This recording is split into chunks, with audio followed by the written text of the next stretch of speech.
Hello বন্ধুরা, তো আজকে এসেছি বাজ পাখি দেখতে। তো আসার মাত্রই ওই যে বসে আছে দুজন, এই পাশে একটা আছে ও পাশে একটা আছে। তো দুজন মিলে মারাপিটও করছিল, তো সে ভিডিও করেছি। আর নিচে পায়রা খেয়েছে কিনা ওটাও আপনাদের দেখাবো, কত হাড়গোড় পড়ে আছে কিনা। তো এই দেখেন মাথায় বসে আছে একটা, এই যে উড়ে গেল। তো এই দুটো মিলে দেখেন কি মারাপিট করছে। তো আজকে কেউ পায়রা ওড়ায়নি বলে, মানে খাবার টাবার পায়নি বলে হয়তো মারাপিট করছে। তো দুটো মিলে প্রচণ্ড মারাপিট করছিল একসাথে। তো এই দেখুন, এই টাওয়ার থেকে ওই টাওয়ারে যাচ্ছে, আবার ওই টাওয়ার থেকে ওই টাওয়ারে যাচ্ছে এই দুজন মিলে। তো প্রচুর স্পিডে উঠছে, তো আমার এই জুম করা আছে বলে এরকম মনে হচ্ছে। এই দেখেন এই টাওয়ারে চলে গেল কত স্পিডে। তো এখান থেকে দেখেন আবার উড়ে গেল। এই দেখেন এই পাশে এটা উড়ে গেল। তো এদের ভেবেছিলাম ধরবো, মানে একদিন তো টার্গেট নেবো এদের ধরার।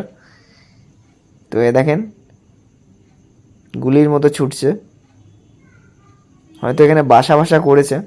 তো এর আগে কি করছিল আমি বুঝতে পারছিলাম না, দুটো মিলে খাবার পায়নি বলে ওর জন্য হয়তো রাগারাগি করছে। দুটোই ছেলে হয়তো হবে, নয় মারাপিট করছে প্রচুর। এই দেখেন দুজন মিলে দেখেন কি করছে। দেখেন দৌড়াচ্ছে খালি, কত স্পিডে গুলির মতো ছুটছে। দেখেন এই যে দুটো এসে বাস খাম্বার ভিতর ঢুকে গেল। আর এই খাম্বাটা প্রচুর হাইট আছে। তো দেখেন,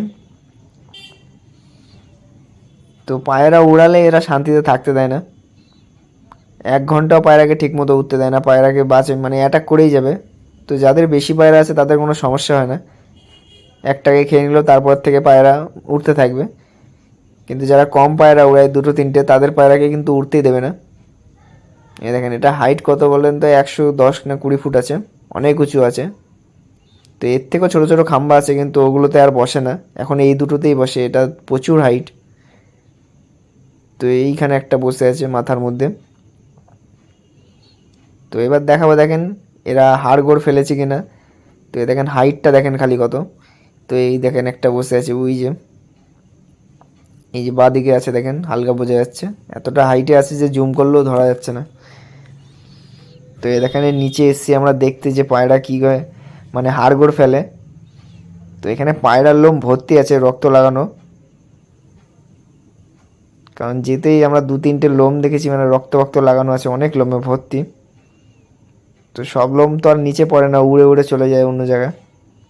তো আগে একবার যখন এসেছি তো এখানে প্রচুর, মানে এই জায়গাটা শুকনো ছিল।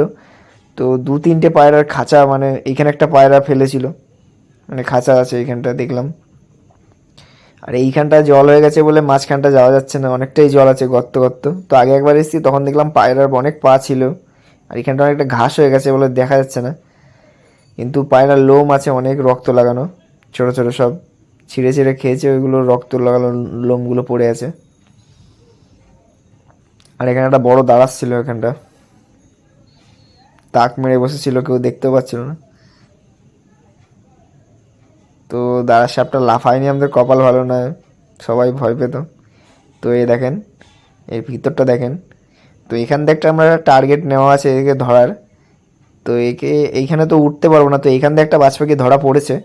তো ওটাকে কি করেছে, একজন পেয়েছিল আমাদের এখানে। তো আমি ভেবেছিলাম পাখিটাকে 2000 টাকাতে কিনবো। তো সেদিনই আমি গেছি, মানে গেছি না, সে মাঠে এসেছিলো। তো বললাম আমার মামা বাজ পাখিটাকে মদ খাইছে, আর বাজ পাখিটা ছটফট করতে করতে মরে গেছে।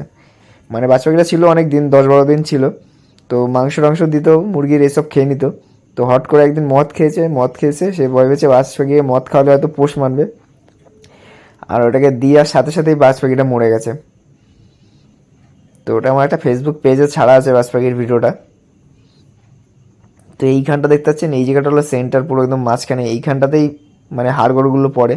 তো এইখানটাতেই যাওয়া যাচ্ছে না, এখানটার অনেকটা জল জমে আছে।